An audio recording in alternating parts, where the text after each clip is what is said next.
Everyone, welcome to another episode of the Muddy Waters YouTube series and podcast. My name is Philip Macko. I'm a five-time published author. I'm your host today. I wanted to tell you that today's session is going to be very valuable, so I hope you stay through the entire interview. In previous episodes, I've really tried to focus on what you as an individual can do to keep yourself safe from scams, from intrusions, from all the cyber risks as an individual you may face. But now I'm starting to expand out to take on topics around business. And businesses, whether they're small or large, face significant risk from cyber criminals. And in today's interview, I have a chance to talk to a 2-decade plus experienced CIO named David Daichendt, who is going to give you some tips, tricks, tools, and understandings into how the bad actors do what they do, what they're after, and most importantly, ways that you can protect yourself and your business. So listen, I hope you get a lot out of this. Please share it with friends that may own businesses that you know. It's good to share it amongst peers at the office. It's got a lot of good information, so here we go in the interview. Welcome to another session of the Muddy Waters podcast and YouTube series. And today's going to be a powerful session. This is about threats and the ways you can protect yourself. And I'm really honored to have a guest on today, Dave Daichendt. And look, Dave and I go way back. We served in the Army National Guard as MPs together. We were roommates together back in the day in the Youngstown, Ohio area. But since I left and moved to California, Dave got his bachelor's in computer science and math. And for the past more than 2 decades, and correct me if I'm wrong, Dave, but for the past more than 2 decades, has been working in chief information officer and VP roles, senior leadership roles, in exactly the space we're going to be talking about. That's true. Yeah, Dave, listen, welcome to the episode. I'm honored to have you. And how's your day going? Great. Glad to be here. Glad to be able to share a little bit of information that might be helpful to a few people. Yeah, thank you. And it's important, and all of you tuning in today, it's important that the tools have evolved and gotten so much more sophisticated. For example, there's an engineering firm in the UK who lost $26 million. They announced it 2 days ago, but I think it happened within a week or so. Literally, cyber criminals used AI to create deep fakes that look like the executives from this company, and they held a fake conference meeting that this person was invited to, and he ended up making 15 transactions worth $26 million. So today we're going to talk about, emerging threats. We're going to talk about traditional threats. We're going to talk about safeguards.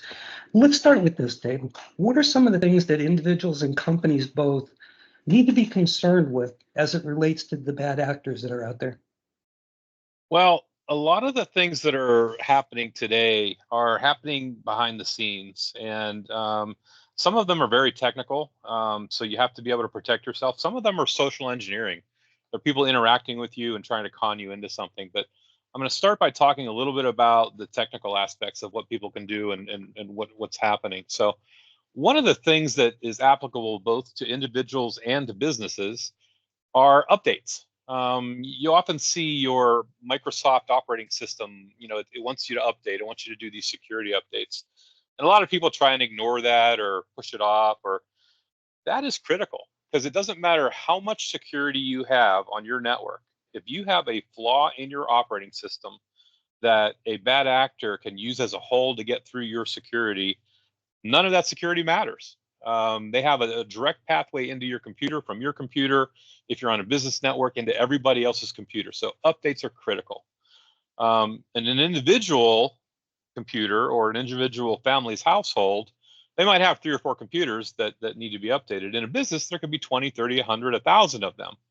So businesses use tools to do that. We have agents that we put on people's computers to make sure they're constantly updated. And we whitelist and blacklist those things because, believe it or not, Microsoft does put out some bad updates that mess things up. But as an individual, you want to just make sure all those updates are done. Okay, that is the first ring of security, and security is is a ringed approach. You should have multiple layers of security. The first one is your PC, obviously. Another important thing that both individuals and businesses should take advantage of is backups. So in all the ransomware scams, what happens is some bad actor gets on your computer. They encrypt data on your computer, steal it, encrypt it, and send you a ransom note. And if you give me this ransom, I'll give you your encryption key to get your data back.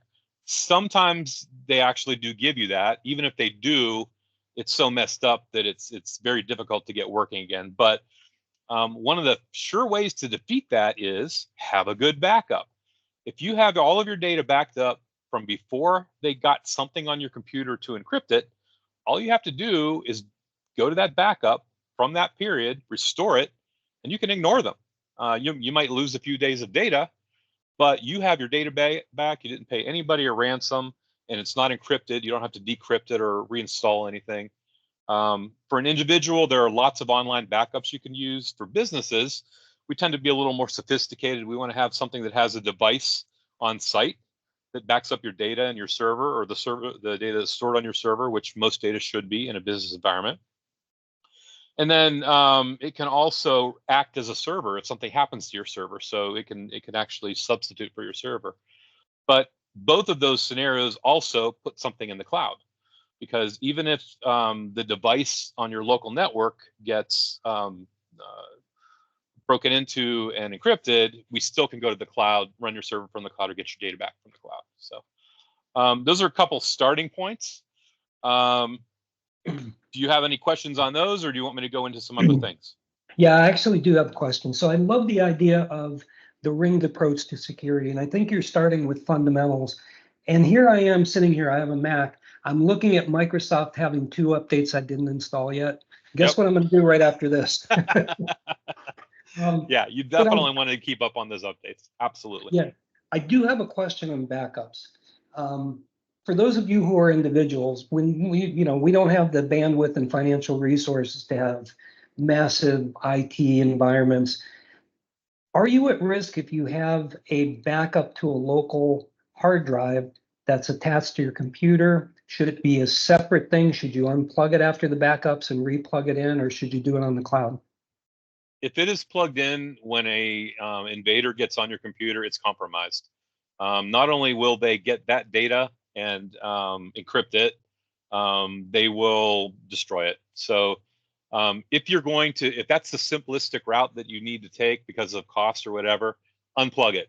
Do your backup, back it up to an external drive, unplug it, keep it separate from your PC, and do that every once in a while. The problem with that is what the bad actors are doing now is they're invading your computer and then they're not doing anything about it for a while. Okay. They'll infect your computer and they'll let it sit for 3 weeks, right? During that 3 weeks, they're just gathering information very unobtrusively. They don't want you to know anything's going on yet. In the old days, as soon as somebody did something to your computer, it started running slow and you get all these weird windows popping. No, these days they're much smarter. They're going to sit and observe you for a while. And then on a 4th of July holiday, Friday afternoon, in the case of a workplace, after everybody's gone home, that's when they start doing their dirty work, right? Mm-hmm. So if you've been doing your backup for the past 3 weeks and they've had all of your stuff infected for the past 3 weeks, all of those past 3 weeks backups are infected. So there's nothing you're going to do. Wow. So that's why we want to have something in the cloud that's unavailable to them. And also, what businesses do is they encrypt their backups. So it's an extra layer of protection so that the bad actors can't get access to those backups in the cloud. Wow, this is a whole new world, and AI is changing even the complexity in the toolkit for scammers. So that was all fascinating and super helpful. Let's talk a little bit. What are the tools that individuals and corporations can use behind the scenes to keep themselves protected?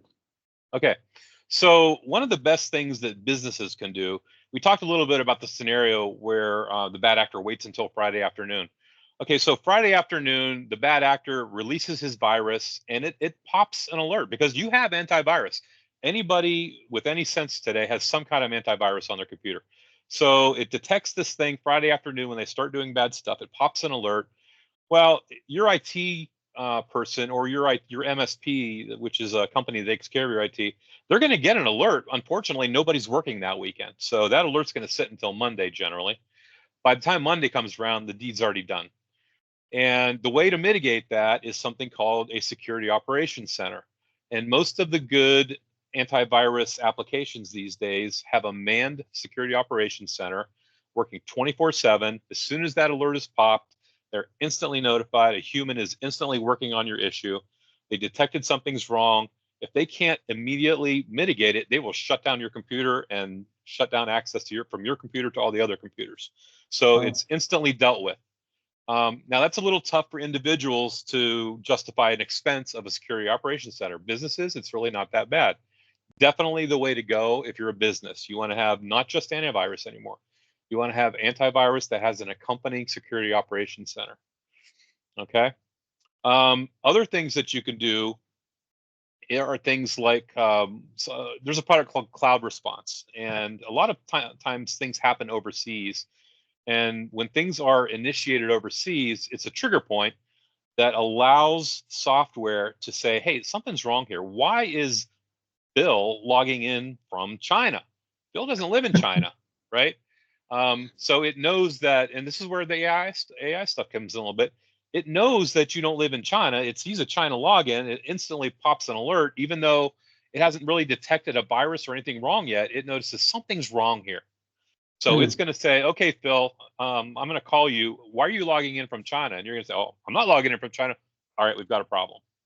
And if it can't reach you, again, it's going to, shut down your PC, shut down access to your PC. So that's another of the tools that can work. Something very important today that your bank, you're already doing it because your bank makes you do it, and that's multi-factor authentication.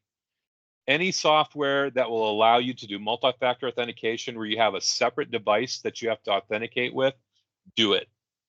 That is one of the most effective things that can possibly be put in to prevent somebody from gaining access to your technical equipment. There are applications now where you can store multiple authentication points for different applications and different companies and different tools. That is a very effective measure. Take advantage of it every chance you get. Some of the other things, the so everybody loves Microsoft 365, right? Hmm. Um, and it is a good tool, and it's the future, and everybody's going to it. There's only one issue with that. You are now trusting Microsoft with your data, right? It's no longer stored on your PC; it's stored in Microsoft's cloud, and at Microsoft's whim, your data can be gone. So one thing, especially if you're a business and you have data that is on the Microsoft 365 platform, you want to have some kind of additional backup. There's a product that we use for our clients called Drop Suite, and it basically backs up everything on Microsoft 365, all of your email, all of your data files that are on 365 as a backup. Another huge thing, especially for businesses, I did a seminar with a local newspaper a few weeks ago, and I did some research for it. 85 to 93% of breaches happen because somebody in your company clicked on something that they shouldn't have, right? That's a huge number, right? People and the bad actors are so sophisticated now. It's so hard to tell. You think you're reading an email from the CEO of your company, and there's one letter off. An L in his email address is an I, right? And that's the only clue that there's anything wrong. And he wants you to go get gift cards for your employees for a company event, right? And you go do it, right? Well, if you had been through some training, you would know not to do that. And there are applications and programs out there. One of the things that we do is we actually set up fake phishing schemes and we distribute them to our clients' emails, and we see who falls for it, right? And whoever falls for it, the idea is not to embarrass people and make people feel bad. The idea is to educate people. Whoever falls for it, we put them in a group, a training group, and we train them on the specific thing that they fell for. And this software actually does that all automatically. So as soon as we put them in this group, it already automatically starts sending training out to them. They take the training, they get educated on the things they need to know, and it doesn't happen. So that's a big thing. And the podcast that you're doing is a great start on that as well. Watch the people that have experienced what's going on, learn from it, and don't do it. Have your kids watch it. That's a big thing too. It's not a lot of times it's not the guy watching this podcast that's going to do it. It's his son or it's his wife or it's his grandmother, right? So get your family 100%. to watch these things too. I often send my kids, different articles that I've read about things that are going on just to educate them so they're aware of things, right? There are more sophisticated things like vulnerability scans, basically that crawl your networks and look for vulnerabilities and security is basically how much money do you want to spend. I can make you as secure as your budget. The key is to finding ways to have the greatest impact in security for the most reasonable amount of money. And there are those midpoints where you can just figure it out. It's affordable to you, your family, or your company, and it gives you a feeling of security. So it is a balance. It is a ringed approach. Yes, you should a layered approach. Everybody should have antivirus, obviously. Another thing, and this is probably a biggie too, firewalls. All right. Do you know what a firewall is? Sure do. Okay. So, Microsoft has their Microsoft firewall, right? That's on your PC. It's useless. Once the people have gotten to the point where they're trying to breach the firewall on your PC, they are inside your network, right? They have to get through your network to get to your PC to hit that firewall. They're already in. Oh, wow. So the right thing to do, and every business should do that, bar none. Individuals can do it for not that much money either, but everybody should have a hardware firewall. That is a device that sits between your ISP, your broadband provider, and the rest of your network. And it is a blocking point to keep people out. Much more effective than any software firewall that you're going to come up with. The company that we use for most of them is called SonicWall. They do have units. They're a couple $100s that a small business or a home can use. Very effective. Just make sure you keep them updated. But if you don't have something like that, it's not just your PC that these people are going after. They're going after your printer. If you haven't changed the credentials on your printer, if you left the credentials to log into your printer at the standard that they came with from the factory, don't you think they know what those are? Once they get in your printer, that is an entry point into the rest of your network. That from your printer, they can get to other PCs on your network. So all of that has to be taken into consideration. Change all of your passwords on all of the equipment that you get. If you have a switch on your network, if you have like 4 or 5 PCs and they are connected by a switch, log into that switch and change the admin credentials on that switch, so that bad actor can't get into that switch and lurk in your network and do bad things too. There's so many things. I mean, Oh, this is kind of a quick briefing on some of the things, but these are ones that could be very helpful to people. look, I do have some follow-up questions, but I'm going to say this. I remember when I watched Nightmare on Elm Street, and the movie freaked me out, and I was starting to get adrenaline flowing and sweating a little bit. Listening to what you just said to me about printer entries, and I started to get the same Nightmare on Elm Street sweats. Holy cow. The sad thing, Phil, is that I've seen all that. I've seen many instances of breaches where people got in through printers, they got in through switches, they got in, they didn't have their SonicWall firewall updated properly. They didn't have the proper 0-day threat. Because all that 0-day threat stuff, it's in a file with the security companies, right? The only way that you're protected against it if your firewall or your PC or your server is constantly being updated with all of the different capabilities to stop those things. So it's extremely important to keep everything updated. Whew. Yeah, you know what I'm going to be doing tonight. But I did have a couple follow-up questions. Sure. I love the fact that you're doing, fake phishing messages. Actually, it's just a comment, not a question. Then I'll get to the question. I subscribe to QuickBooks, and I got an email that I almost clicked on from QuickBooks. I read it once, read it twice, read it 3 times, and then realized it wasn't a capital B, it was an 8. Yep. Yep. I almost Yep. fell for it, but I Yep. was like, okay, I'm going to check this address and I'm going to look at it closely. and you have to do those things. So I commend you for putting that security piece in place. Yep. You touched on social engineering, and when you're thinking about, what was that, 85 to 93% of the breaches are because somebody clicked on something they shouldn't have. Oftentimes that originates with somebody who appears to be credible or part of an organization, and in fact they're not. And that's the tip of the iceberg into social engineering. But if you would talk a little bit about what social engineering is. So a lot from a consumer standpoint, a lot of them are initiated by companies purporting to be some kind of security company. They contact you either through an email or a phone call, and they say, "Hey, we learned that you have a breach. We're here to help you. We want to make sure that we're taking care of you." They might say they represent a popular antivirus company that you subscribe to.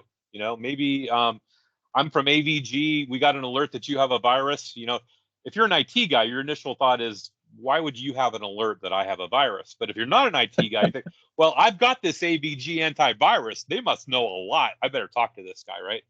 You're hooked. And it's in the old days, it was some guy with an Indian accent, and you're instantly suspicious because he's not from your country. These days, you don't know. First of all, with AI, they can duplicate any voice they want. They can have people working from anywhere they want. They can have definitely Americans and native English speakers in their sweatshops. And usually these people are not doing this willingly. Some of them are. Some of them are real scumbags, and they're doing it for the money. Others are captives, and they have quotas. And if they don't make their quotas, they get beat. So they're motivated to steal your money so that they don't get hurt, right? So it's a sad state of affairs, but they are very convincing. They know what they're talking about from a technical perspective, and a lot of times the people they're talking to don't. So they're very convincing on the things that they try to get you to do. The tip-off usually is, if you go down the road with these people, they're not going to want standard methods of payment. They're going to want you to go out and get gift cards. They're going to want some Really? untraceable. There's a lot of different scams out there, but that usually comes down to they don't want to be tracked. So if you give them your credit card number, that is traceable back to them if they do a transaction on your credit card. So they want some method of payment that is not going to be tracked back to them. And you know what? We'd spoken before you started recording this about the pig butchering thing. A lot of them will string you along for weeks, and they'll try and build you up to the big, they might even give you some money. Hey, this is a great thing. And they're just trying to build you up to the point where they can get a real good killing off of you. But the bottom line is, if you're contacted by a company, don't just go along with what they say. Contact that company by another means, either through another phone number that they didn't give you, that you found online from the actual website of that company. Most companies are very receptive to phone calls like that. If you call AVG and say, "Hey, do you guys having people call me? Here's my name," they'll say, "No, sir, that is not us. You're in the middle of a scam." So don't take to heart the things that people tell you, especially on the phone or online. It's full of criminals. Do your backup homework about checking on things that people are trying to talk to you about that are unsolicited to you. And doing that, you can avoid most of them. Yeah, I want to pick up on something you said, and then I want to pick up on another thing you said. And I know we're getting closer to the wrap time. I know it's 8:30 your time, so I don't want to keep you up till midnight. But this has been fascinating and engaging, and I've learned a lot, and I thought I knew a lot, so thank you. When you talk about scammers, phishing scams, using alternative payment methods, that's different than identity theft, right? With identity theft, they're trying to get your credit card number to set up synthetic accounts and do other things. If, however, they're looking for alternative methods, that indicates something a little bit different and just as nefarious. Am I correct? Yeah, identity theft is, they don't necessarily want your credit card number. They want your personal information. They want your social security number.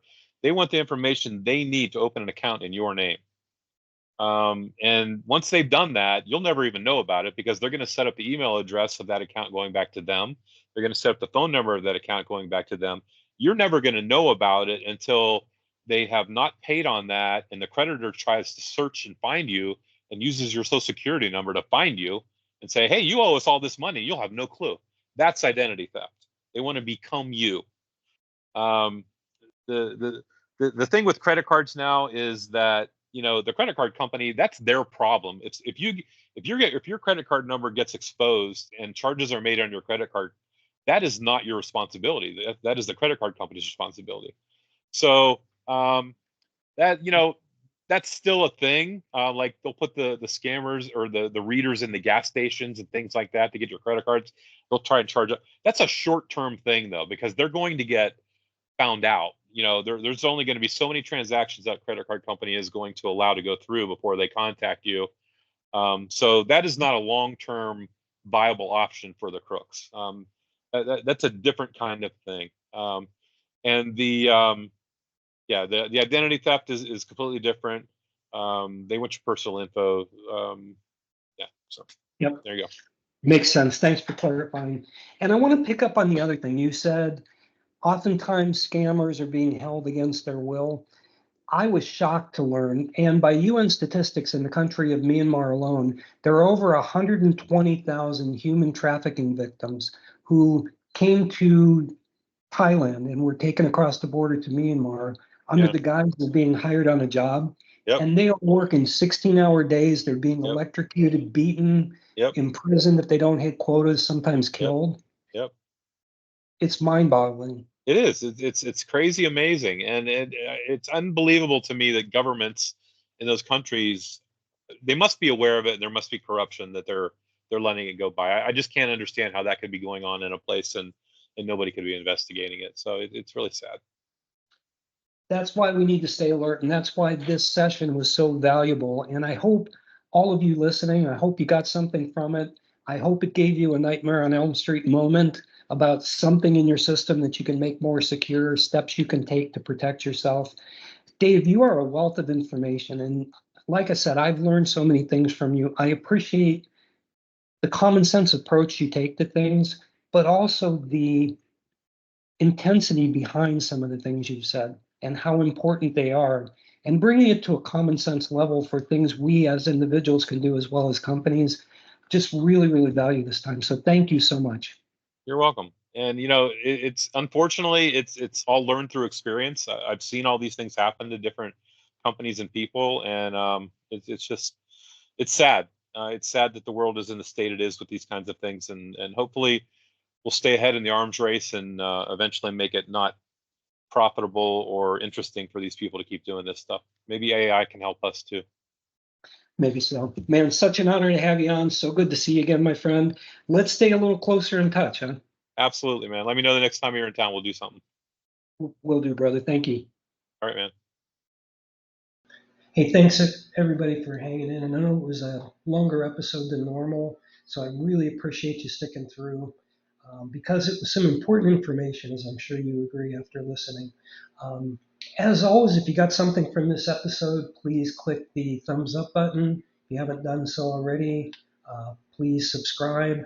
And please also share this with others who might benefit from some of the things that were covered today. I hope you have an excellent day. I hope you tune in for the next episode. And thank you again for joining me at the Muddy Waters podcast.